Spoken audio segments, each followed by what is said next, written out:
चलिए दोस्तों, जानते हैं बंसल एंड सन्स पे आज की क्या चीज़ नई खास बात है जी। हाँ जी ऋषभ जी, आज क्या दिखाओगे जी? राम राम जी, क्या दिखाओगे जी? हम राणा जी, जैसे कमेंट आया था हमारे पे कि मंगलसूत्र के पैटर्न दिखा दो, कलेक्शन दिखा दो। एक नहीं, दो नहीं, कई पैटर्न है, कई कलेक्शन है। जैसे राणा जी इसमें फोकस करा दो। मैंने ना एक इसको अभी निकाल के दिखाया है। ये टोटल गोल्ड के अंदर है और थोड़ा बहुत ब्लैक बीट्स का काम है। अपना लाइट वेट के अंदर है। इसका नेट वेट इसमें जो गोल्ड लगा है, मैं आपको वो भी एक बार क्लियर कर देता हूँ। 8 ग्राम।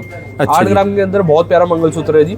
और इस तरीके से हमारे पे ना रेडी स्टॉक हमेशा अवेलेबल रहता है। अच्छा, एक चीज़ बताओ जी। हाँ जी। जो लोग अपना पैसे देकर सोना बुक करवाना चाहते हैं, लोग पूछते हैं कि हम आज की तारीख में पैसा दे दें और अपना बुक करवा दें, कल को जो सोना तेज हो जाए तो किस रेट में मिलेगा, या सस्ता हो जाए तो कौन से, क्या आप भी रेट घटाओगे फिर उसमें?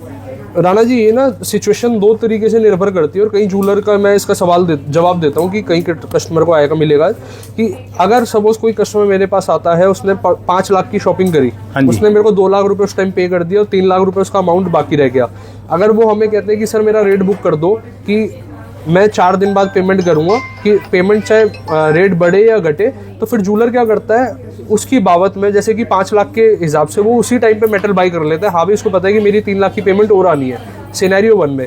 अब सिनेरियो 2 क्या रहता है जी, किसी ज्वेलर को आपने कहा बाकी जो अमाउंट डिफरेंस रह गया उसका रेट आप ओपन छोड़ दो, जो भी मार्केट में होगा उस टाइम पे देख लेंगे। ठीक है। अब 2 लाख का मैं सोना बुक कर लूंगा और 3 लाख जो नहीं है, जो मौके पे अगर रेट बढ़ गए तो रेट बढ़े में बुक होगा, रेट घटे तो घटे में होगा।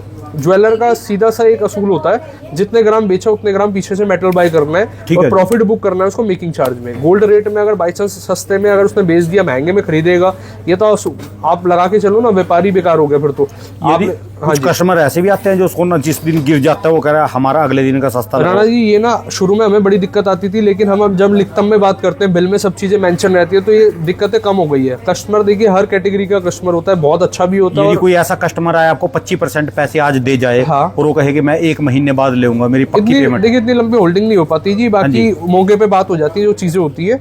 लेकिन आपको मैंने फिर वही बता रहा हूँ, अगर कस्टमर कहता है मेरा रेट बुक कर दो, तो 50% से प्लस अमाउंट पे लेके हम रेट बुक कर देते हैं और एक गिने चुने टाइम तक के लिए रेट बुक हो जाता है, जिसमें कि रेट चाहे बढ़े चाहे घटे उससे कोई मतलब नहीं रहता, ना तो कस्टमर का ना व्यापारी का, क्योंकि व्यापारी ने आपकी बगावत में उतना सोना ले लिया है, बुक कर लिया, आगे मेटल बुक कर लिया है, चाहे रेट ऊपर भी जितना मर्जी चले जाए। क्योंकि देखिए ये ना तराजू ऐसे चलता है, अगर मैं इतना ग्राम बेच रहा हूँ तो इतना ग्राम बाई करना पड़ेगा। अगर मैं सपोज कस्टमर को बेच दिया और बाई करने में लेट हो गया और रेट बढ़ गए तो मेरा नुकसान है। वो 1.25 लाख रुपए के हिसाब से गोल्ड का मैंने रिटेलर कस्टमर को बेच दिया और 1.5 पे खरीदूं तो नुकसान का सौदा है। चलिए, धन्यवाद। राम राम जी भाई साहब। दोस्तों, भाई साहब की दुकान का एड्रेस है और इनका ये यहाँ का मोबाइल नंबर है।